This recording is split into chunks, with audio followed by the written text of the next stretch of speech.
Jesus said, "Man cannot live on bread alone, but from every word that proceeds from the mouth of God." You're listening to Daily Truth. The Apostle Paul achieved a level of sanctification in this life that was matched by few, if any. I would argue that no one before or after, other than Jesus Christ, the God-man himself, that no one before or after has been more sanctified in their earthly life than the Apostle Paul.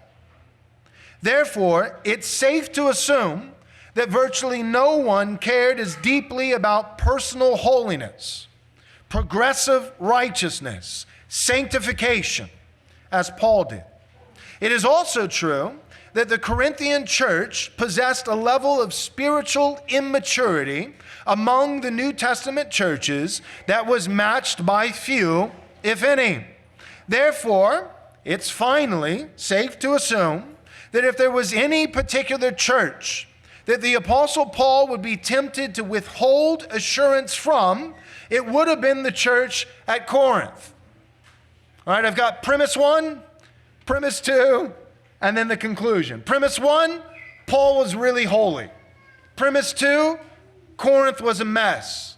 Conclusion, if Paul was going to be hesitant about offering assurance of salvation to any New Testament church, it would have been the church at Corinth. You cannot say, well, Paul throws out assurance to people loosely because he has low standards of holiness. No. There are plenty of false teachers that are constantly handing out false assurance.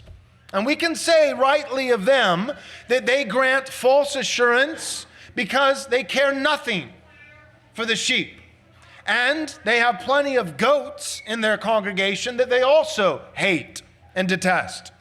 They don't care about falsely assuring people, knowing that false assurance is one of the leading motivations, the leading effects that would cause someone to go to hell.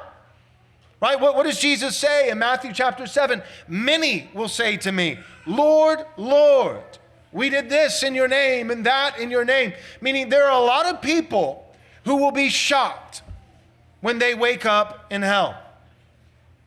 It's not just that there will be a lot of people in hell saying, "Yeah, this makes sense. Yeah, I figured." No, many will say, "What's going on? I was a Christian." And so false assurance is a damning, literally damning offense.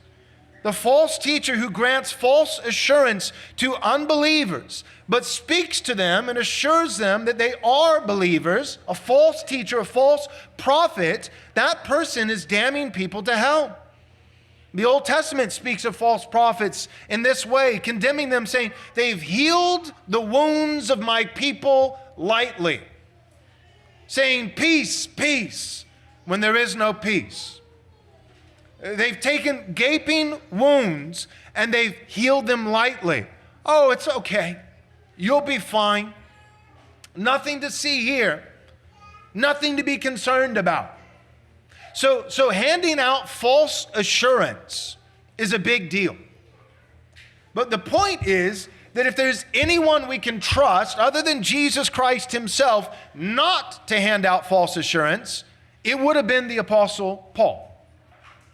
And if there was any group that you would be in danger of falsely assuring, that maybe could stand a few more corrections and warnings and less comfort and consolation, it would have been the Corinthian church.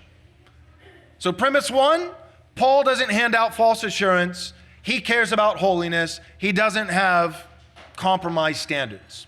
Premise 2, the Corinthian church was a mess, radically immature. They were in need of many warnings. And if there was any church that Paul would have been most careful with, it would have been them. So the conclusion is, whatever Paul says to the Corinthian church that might be comforting or consoling, I'm going pastorally to hold that as an ordinary standard for comforting and encouraging and assuring my congregation. Essentially what I'm saying is, by the grace of God, I think you're better, Covenant Bible Church, than the Corinthian church. And I know for a fact that I am less holy than the Apostle Paul. So whatever standard, minimum, bottom line of assurance that Paul's giving to Corinth, I'm going to give at least that much assurance to you.